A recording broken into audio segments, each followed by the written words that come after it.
انسان پر ایک حقیقت کا انکشاف ہوا کہ یہ بات حق ہے، فوراً تسلیم کرے. کسی مصلحت کی وجہ سے، کسی بزدلی کی وجہ سے، کسی لالچ کی وجہ سے، کسی اپنی سیادت یا قیادت کی وجہ سے کیسے مان لوں؟ لوگ کہیں گے کہ یہ نیچے ہو گیا، وہ اونچا ہو گیا جس کی بات مانی. کسی وجہ سے رک گئے تو اللہ تعالیٰ اندر سے وہ جو استعداد ہے حق کو پہچاننے کی وہ سلب کر لیتے. وَنُقَلِّبُ أَفْئِدَتَهُمْ وَأَبْصَارَهُمْ، ہم الٹ دیں گے ان کے دلوں کو بھی اور ان کی آنکھوں کو بھی. کیوں؟ كَمَا لَمْ يُؤْمِنُوا بِهِ أَوَّلَ مَرَّةٍ، اس لیے کہ وہ پہلی مرتبہ جب انکشاف حق ہوا ہے وہ ایمان نہیں لائے. اس کا میں ایک واقعہ آپ کو سنانا چاہتا ہوں کہ کس طرح صحابہ کرام پر بھی وقتی طور پر یہ واقعہ اگر صحابہ کرام کا نہ ہوتا تو یہ حقائق سمجھ میں نہ آتے. غزوہ تبوک کے موقع پر یہ میں جملہ انکمپلیٹ رہ گیا، ضعف ایمان کا حملہ ہو جاتا تھا، نفاق کا نہیں معاذ اللہ، لیکن ضعف ایمانی کی اگلی منزل شروع ہو جاتی ہے نا نفاق. یہاں جھوٹ بولنا شروع کیا نفاق، جھوٹی قسمیں کھانی شروع کی سیکنڈ سٹیج، اور جہاں مومنین صادقین سے بغض اور عداوت پیدا ہو گیا وہ تھرڈ سٹیج. تو وہ ضعف ایمان کا کیسے ہوتا ہے یہ حضرت کعب ابن مالک نے بڑی تفصیل سے بیان کیا ہے. غزوہ تبوک کے موقع پر جہاں منافقین نے آ کر جھوٹے بہانے بنائے، جھوٹی قسمیں کھائیں اور حضور سے ایگزمپشن لے لی، چھٹی لے لی، رخصت لے لی، وہاں 3 ایسے صحابہ بھی تھے جو مومن صادق تھے، لیکن وقتی طور پر شیطان نے انہیں ورغلایا. کیسے ورغلایا وہ سمجھ لیجیے. کعب ابن مالک نے تفصیل سے بیان کیا ہے، اور میرے نزدیک یہ جہاں تک میرا مطالعہ ہے طویل ترین حدیث ہے، بخاری اور مسلم میں بھی موجود ہے. حضور جب واپس آئے ہیں اور اب آپ نے ایک ایک کو بلایا، جن لوگوں نے تو پہلے جھوٹی قسمیں کھا لی تھی ان کو تو بلانے کی ضرورت نہیں تھی، لیکن کچھ لوگ ایسے بھی تھے کہ جنہوں نے ایگزمپشن بھی نہیں لی تھی اور گئے بھی نہیں تھے. اب ان کو آپ نے ایک ایک کر کے پیشی ہوئی، آپ کیوں نہیں گئے تھے؟ تو اب جو منافقین تھے ان میں سے انہوں نے اس موقع پہ جھوٹی قسمیں کھا لی. خدا کی قسم حضور ہم تو بالکل تیار تھے، پوری میں نے تیاری بھی کر لی تھی، پورا ارادہ تھا، یہ وقتی طور پر یہ مصیبت مجھ پر آ گئی. جس نے قسم کھائی انہوں نے کہا اچھا ٹھیک ہے جائیے.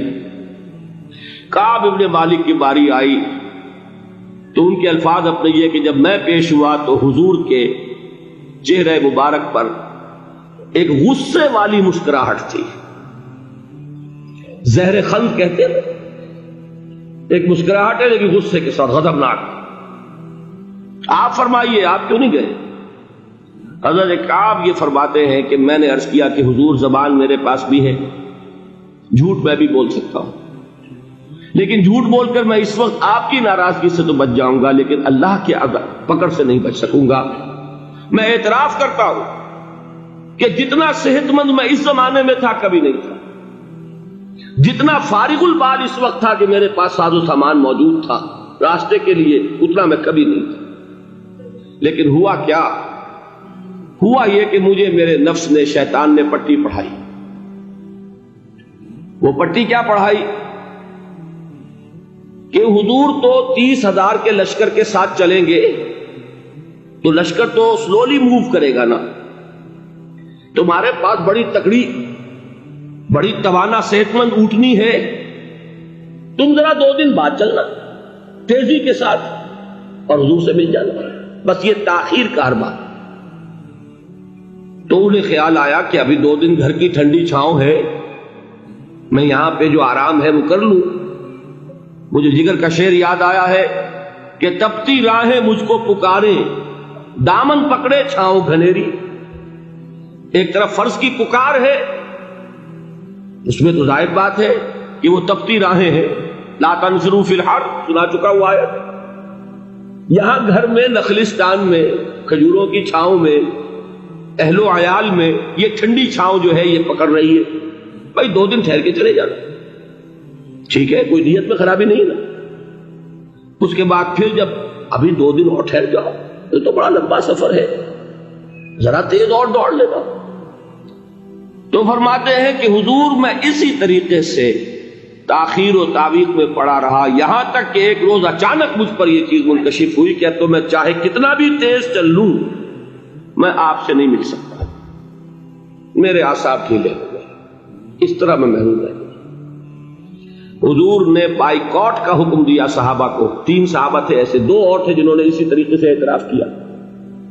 حضور نے حکم دے دیا کوئی ان سے گفتگو نہ کرے، سوشل بائیکاٹ، بڑی سخت سزا تھی جو دی گئی ہے، اس کی بڑی تفاصیل ہے، اللہ تعالیٰ شوق دے تو وہ حدیث پوری پڑھی ہے، میں نے تو 2 جمعوں میں ایک مرتبہ صرف اس ایک حدیث کو بیان کیا تھا، شاید کئی کیسٹس ہوں میرے ہاں، ہمارے نمبر کوئی مجھے یاد نہیں ہے، لیکن یہ بڑی عجیب حدیث ہے۔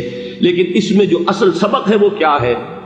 اس طریقے سے شیطان لے تو لال، تاخیر، تعویق، ابھی کیا جلدی ہے، ذرا اس کام سے فارغ ہو لو، ذرا پھر تلافی کر لینا، ذرا زیادہ زور سے کام کر لینا، یہ وہ چیز ہے کہ جو وہ تو خیر صحابی تھے بچ گئے، اگر وہاں جھوٹی قسم بھی کھا دیتے تو گئے تھے۔ یہ تو اتنا ہی ہے نا، مردی و نامردی قدم فاصلہ دارت، اس میں تو یہی ہے کہ ذرا ایک جھوٹی قسم کھا دیتے، جھوٹے بہانہ بنا دیتے تو اب ضعف ایمان نہ رہتا، وہ نفاق کی سرد شروع ہو گئی۔ وہ اللہ تعالیٰ نے ان کو بچایا۔